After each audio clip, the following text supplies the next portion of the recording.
Il était une fois Gus Van Sant. Après une rétrospective en 2016 à la Cinémathèque française, Gus Van Sant revient en 2024 avec la série Feud, lui qui avait déjà réalisé et produit pour la télé plusieurs épisodes de When We Rise en 2017 et Boss en 2011.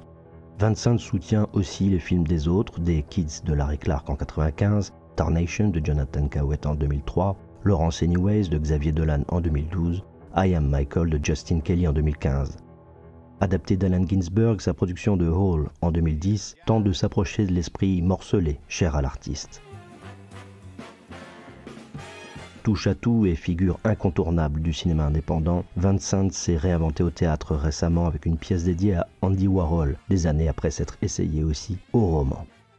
Formé aux Beaux-Arts et passionné par les liens entre peinture et cinéma, Gus Van Sant, à l'instar de David Lynch, se frotte à la fabrication des films en prenant part lui-même aux différents postes de création, de l'écriture à la post-production. Influencé par le cinéma underground et la poésie contestataire des années 60 et 70, l'artiste commence à réaliser ses premiers films en 16 mm, goût pour l'argentique et les formats courts qu'il ne perdra jamais.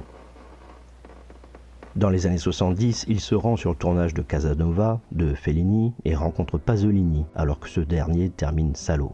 Preneur de son en 78 sur Property de la réalisatrice Penny Allen, le jeune artiste y fait la connaissance de Walt Curtis dont il adapte les mots pour son premier long métrage officiel Malanoche. Ce film en blanc et noir de 1985, ressorti à Cannes en 2006, est tourné avec une équipe réduite à raison de 90 plans par jour. Le cinéaste pose les bases de ses futurs films, dispositif allégé, sens de la composition et de la lumière, entre chien et loup, écriture de la marginalité, à la fois maudite et sublimée. Le générique de fin de Malanoche passe soudain en couleur, ravivant le passé, les sentiments, la chimie, la proximité entre les êtres et les spectateurs, un procédé qu'il reprend et retisse au début de son long métrage suivant, Drugstore Cowboy, en 89. Le cinéma à taille humaine chez Gus Van Sant s'affiche très tôt comme hommage et témoignage de reconnaissance, d'où les dédicaces nombreuses et émouvantes au sein de ses génériques.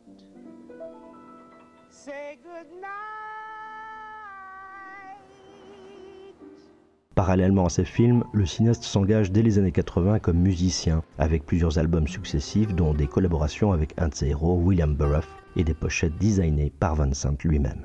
Gus chantera même en 2011 le Moon River d'Henry Mancini pour le groupe Pink Martini. I'm crossing you in style someday. Les génériques Seuil chez Van Sant constituent des territoires musicaux aussi éclectiques que le réalisateur, comme ici en 1993.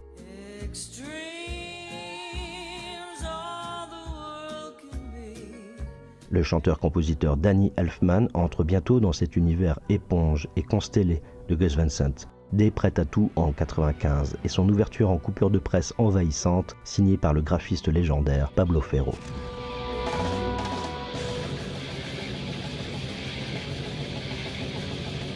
De même, l'intro kaléidoscopique de Will Hunting en 1997, qui rappelle les premiers films avant-gardistes, bénéficie de la touche scintillante à caractère fantastique d'Elfman en contrepoint d'un film terrien.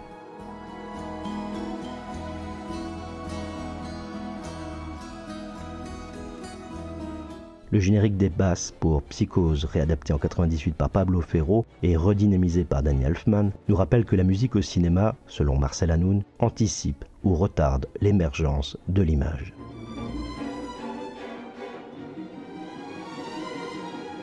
Tout aussi pénétrant et ciselé, Arvo Part irrigue le désertique Jerry en 2002, dans lequel plane l'âme de Bellatar pour qui il n'y a que des situations. Toutes les histoires sont dépassées, il ne reste que le temps.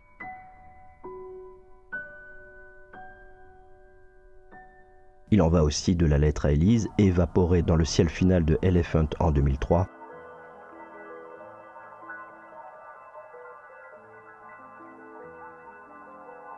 ou cette partition du XVIe siècle clôturant Last Days en 2005, dont le compositeur Clément Jeannequin est ici mal orthographié. A l'inverse, ce cinéma méditatif marqué par les films de Chantal Akerman s'est laissé s'échapper l'écho du monde seul, sans musique, à l'image de The Sea of Trees en 2018, ou dans le tout début céleste de Elephant. Jamais là où on l'attend, la touche Gus Van Sant se décline également à travers une vingtaine de clips hybrides, dont ici en tant qu'acteur improvisé en 2008 pour le rappeur Danny Brown.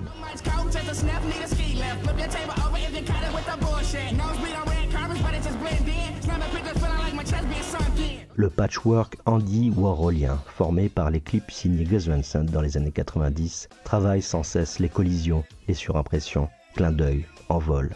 Qu'il s'agisse de David Bowie, des Red Hot Chili Peppers, de Tracy Chapman, Elton John, Chris Isaak ou des frères Hanson, le réalisateur déclare « J'ai toujours été influencé par des films avec des dispositifs marquants et tous ces clips lui permettent en effet de tester formules et combinaisons ou équations de mise en scène, dirait Mathieu Orléans. »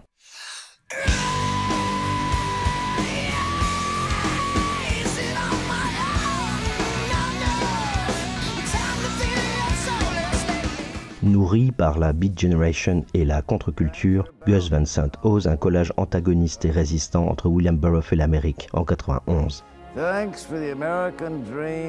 Et réitère cette collure avec Allen Ginsberg peu de temps avant sa disparition, dans un clip de 96 associant aussi Paul McCartney et Philip Glass. Tous ces films courts se conjuguent avec la pratique des arts par Gus Van Sant cultivée dès son adolescence. Peinture murale pour des restaurants, toiles à l'huile aérienne, portraits à l'aquarelle et tableaux numériques composent des chemins parallèles ou perpendiculaires à ces films. Comme des échos graphiques, le dessin nourrit quelques-unes des intros de Gus Van Sant, dont Paranoid Park en 2007, Restless en 2011, Don't Worry You Won't Get Far on Foot en 2018, retour à l'essentiel et aux origines.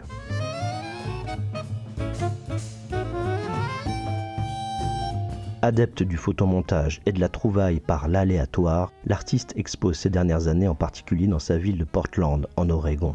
La conscience est un cut-up, la vie est un cut-up, toute écriture est cut-up, disait William Burroughs. De même, les polaroïdes et portraits d'artistes et d'anonymes sur pied d'égalité composent l'œuvre souterraine en étoile de Gus Van Sant, lame de fond inspirée par William Eggleston, soucieux de représenter la relation entre corps et décor, regard, peau et contexte. Chez Gus Van Sant, les cartons dignes des intertitres du cinématographe aiment situer les êtres dans des réalités sociales et politiques, à l'image de l'ouverture par l'archive en 2008 de Harvey Milk, son plaidoyer pour la cause LGBT.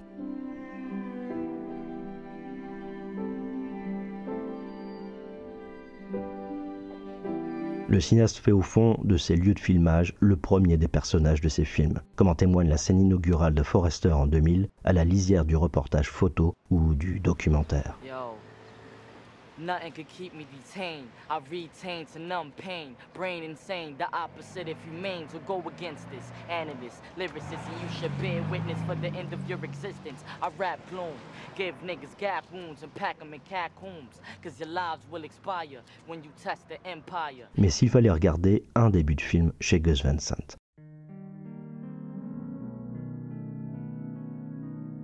1991, My Own Proud Idaho. Ce film-poème s'ouvre et clôt sur une bobine de bitume. Dans mon travail, avoue le cinéaste, il y a toujours une route quelque part, et je n'ai jamais cessé de revenir à ce motif. En caressant le visage de River Phoenix avec sa caméra, Gus Van Sant nous offre ici une peinture à la fois des vieux paysages américains et de la jeunesse. J'ai appris le cinéma à travers des films faits par des peintres qui n'adhéraient pas aux règles traditionnelles, affirme le réalisateur. Je bascule de plus en plus vers l'art des peintres, qui donne de l'émotion à partir d'un paysage ou d'un visage réel. S'il démarre ce film shakespearien par un No Man's Land originel, Gus Van Sant fait surtout remonter le cinéma à ses origines, jusqu'à l'iris. Avant que l'industrie ne fige les choses, j'ai toujours voulu faire au cinéma, dit-il, ce que la littérature parvient à faire en une seule phrase.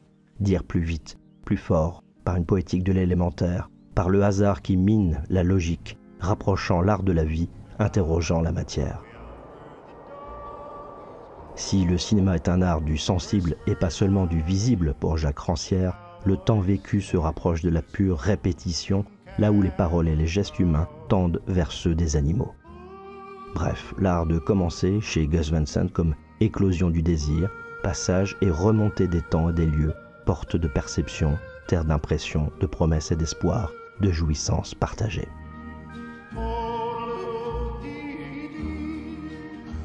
He rides in the sun till his day's work is done, and he rounds up the cattle each fall.